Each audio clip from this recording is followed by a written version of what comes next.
नमस्कार दोस्तों, स्वागत है आपका स्वागत जीएस क्लासेस में। आज फिर एक नए टॉपिक के साथ मैं आया हूँ आपके बीच में और बहुत ही महत्वपूर्ण टॉपिक है पॉलिटिकल का। और टॉपिक है राष्ट्रीय आपातकाल और राष्ट्रपति शासन। काफ़ी सारे क्वेश्चंस इससे संबंधित एग्जाम में पूछे गए हैं और पूछे जाते रहे हैं। तो आज मैं सारे पर्सन आपके साथ यहाँ पर शेयर करूँगा और हम समझ पाएंगे कि किस तरह के क्वेश्चन से पूछे जाते हैं और दोनों में अंतर क्या होता है। आप विभेद कर पाएंगे चीज़ों के अंदर। चलिए आपके समय ना ज़्यादा लेते हुए मैं शुरू करता हूँ। तो राष्ट्रीय आपातकाल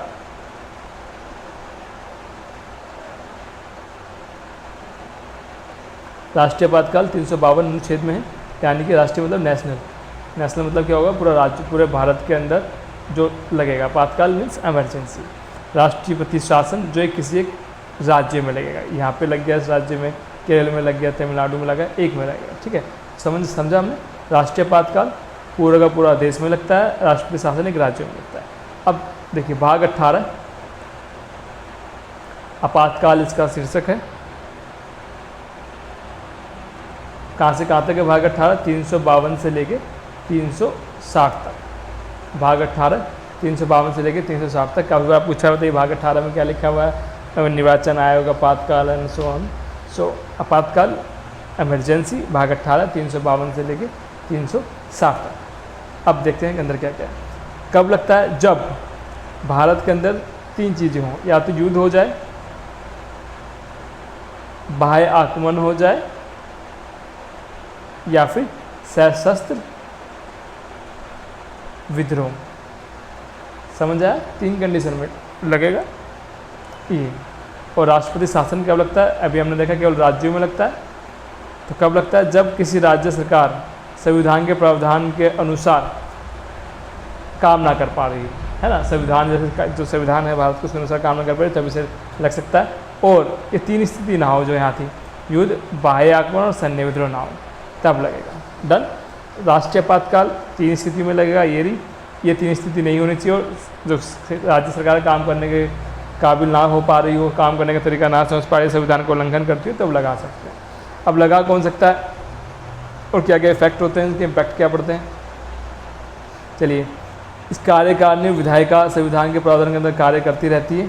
इसका प्रभाव ये होता है कि राज्य की विधायी और प्रशासनिक राज्यों की विधायी प्रशासनिक शक्तियाँ किसके प्राप्त जाती हैं? केंद्र को। पूरा का पूरा भारत, जो हम ये पूरा का पूरा भारत देखते हैं, 32,87,263 किलोमीटर स्क्वायर का एरिया, पूरा का पूरा सेंटर के अंतर्गत आ जाता है।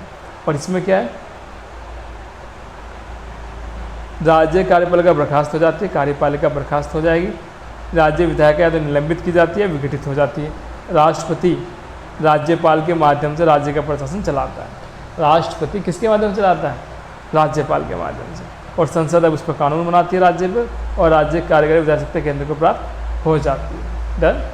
नेक्स्ट देखते हैं। इसके अंतर्गत संसद राज्य विषय पर नियम बनाती है। यह शक्ति किसी अन्य निकाय प्राधिकरण को नहीं दे सकती। कौन नियम बनाएगा?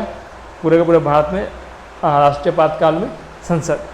अब राज्यों में क्या होगा देखिए, इसके अंतर्गत संसद राज्य के विधान लिए नियम बने, अधिकार बनाएंगे। सारे कानून सेंटर बनाएगा एक राज्य के लिए, जो राज्य में राष्ट्रपति शासन लगाए।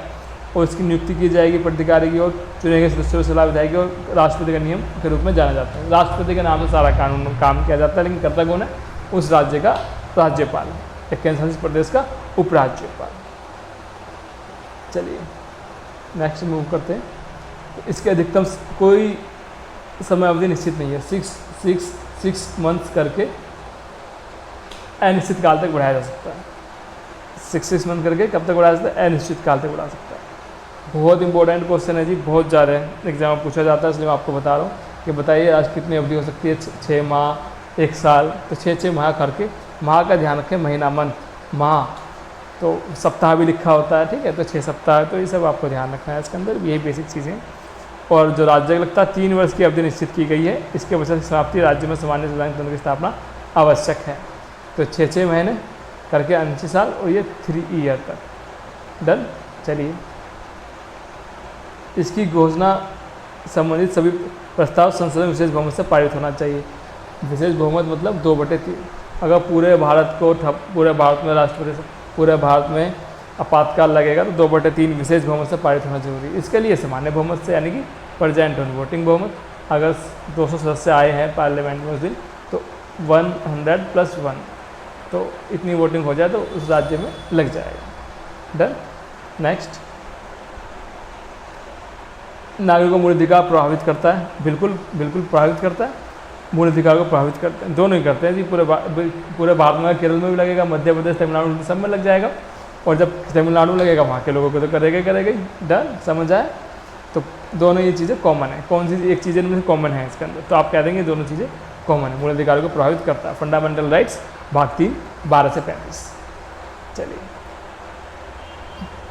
लोकसभा इसकी घोषणा वापस लेने के प्रस्ताव पारित कर सकती है, केवल लोकसभा। आप इस पे ध्यान दीजिए, जैसे वहाँ 6 माह पे में ध्यान देना था, ऐसी केवल लोकसभा, संसद, लोकसभा केवल राज्यसभा, तो केवल लोकसभा। ऐसा कोई प्रावधान नहीं है इसके अंदर कि राष्ट्रपति स्वयं वापस ले सकता है। समझ आया? तो आज हमने ये देखा पूरा का राष्ट्रीय आपातकाल और राष्ट्रपति शासन में तुलना हमने देखी, और दोनों की चीज़ कॉमन चीज़ें क्या है ये हमने मैच देखा, और 352 अनुच्छेद का पूरा प्रक्रिया समझी, 356 का समझा, और 360 अनुच्छेद में क्या लिखा है, वित्तीय आपातकाल। 360 अनुच्छेद, 360 जो अनुच्छेद है वो आज तक प्रयोग नहीं किया गया, इसमें वित्तीय आपातकाल है। तो पूछ सकता है कौन सा अनुच्छेद आज तक संविधान में प्रयोग नहीं किया गया, 360। मैं उम्मीद करता हूँ आपको वीडियो बहुत पसंद आएगी, और अधिक से अधिक शेयर करें अगर आपको अच्छे लगे, उसे 2 बार कम से कम सुनें आप, और आपके एग्ज़ाम में काफ़ी मदद करेगी। थैंक यू सो मच मुझे सुनने के लिए।